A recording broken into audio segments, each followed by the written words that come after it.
Bonjour, je m'appelle Yves Chaudouette. Mon métier, c'est de fabriquer des choses qu'on regarde, qu'on écoute, qu'on contemple.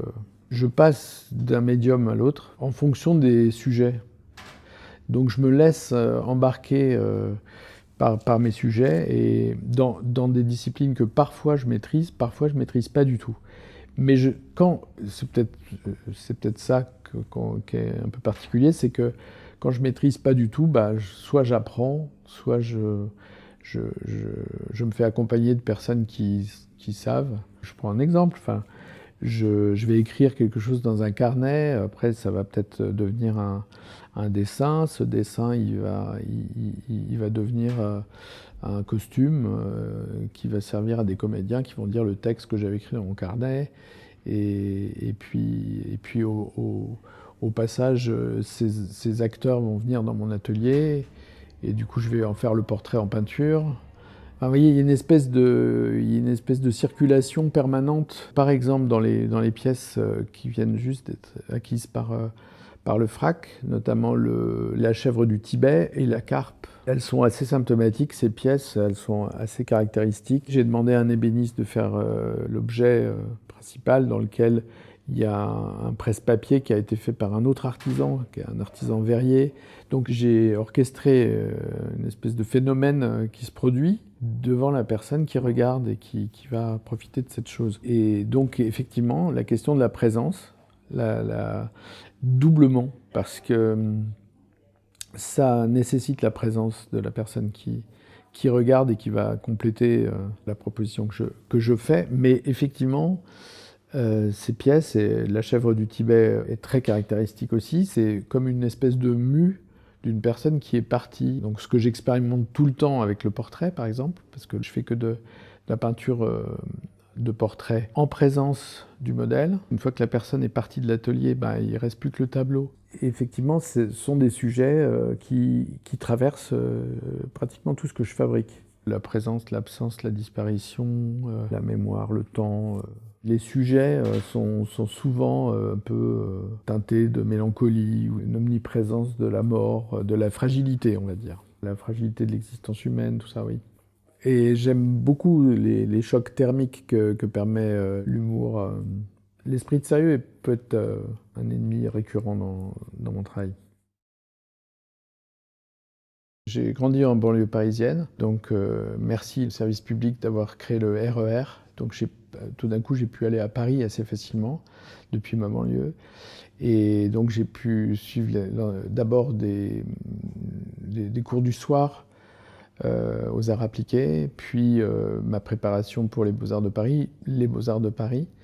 Et après, effectivement, je ne suis pas resté en France. Je suis allé aux États-Unis notamment. Je suis allé vivre un moment plus tard dans les années 80, fin des années 90, début 2000 en Autriche. Et effectivement, j'ai fait le choix depuis quelques temps, depuis 10 ans, un peu plus de 10 ans, de vivre en Sud-Gironde, dans une petite ville qui s'appelle Bazas. À un moment, si vous voulez, ce qui a primé surtout, c'est l'espace pour travailler justement dans toutes ces différentes disciplines que j'essaie d'investir, et du coup j'avais besoin d'une maison un peu particulière. J'ai commencé à enseigner en 2003. J'ai d'abord enseigné à Nîmes, puis à Angoulême-Poitiers, aux Beaux-Arts des Pyrénées, Tarbes-Pau, et puis depuis 2017 je suis aux Beaux-Arts de Limoges, où nous sommes aujourd'hui.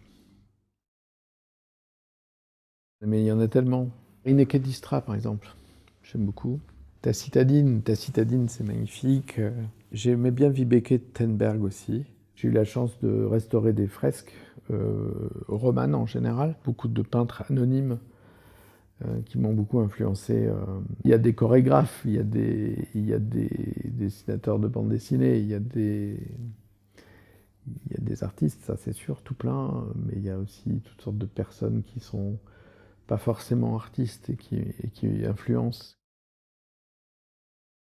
Je pensais évidemment à ce qui m'a décidé à faire l'artiste, par exemple.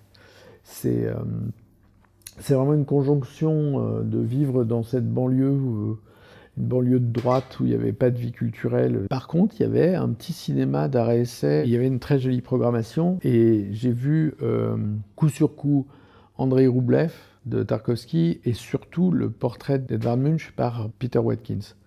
Et ça a été les éléments déclencheurs de ma décision de devenir artiste. Mais après, les personnes qui m'inspirent beaucoup, ce sont des chefs opérateurs comme Claire Maton, qui a fait l'image de Saint-Omer.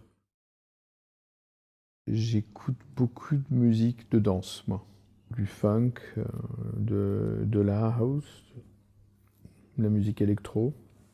Je pense que j'ai été beaucoup bercé par la musique de jazz, et je ne suis pas du tout nostalgique de cette période-là, mais j'ai suivi le courant historique, on va dire. Donc j'écoute beaucoup de rap, américain plutôt, et ça m'intéresse aussi par rapport à mon amour pour Schubert ou Jean-Sébastien Bach ou Poulenc ou Stravinsky. Il y a quelque chose autour du rythme qui m'intéresse beaucoup et qui trouve des correspondances dans mon travail plastique.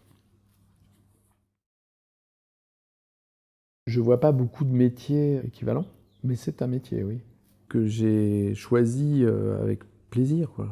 Comme un métier. Je me suis dit, tiens, je vais faire ça comme métier, comme j'aurais pu être autre chose. Après, je pense que dans ce pays, justement, ce qui n'est pas clair, c'est que l'artiste serait différente ou différent des autres. Ça, moi, je ne suis pas du tout d'accord avec ça, par exemple.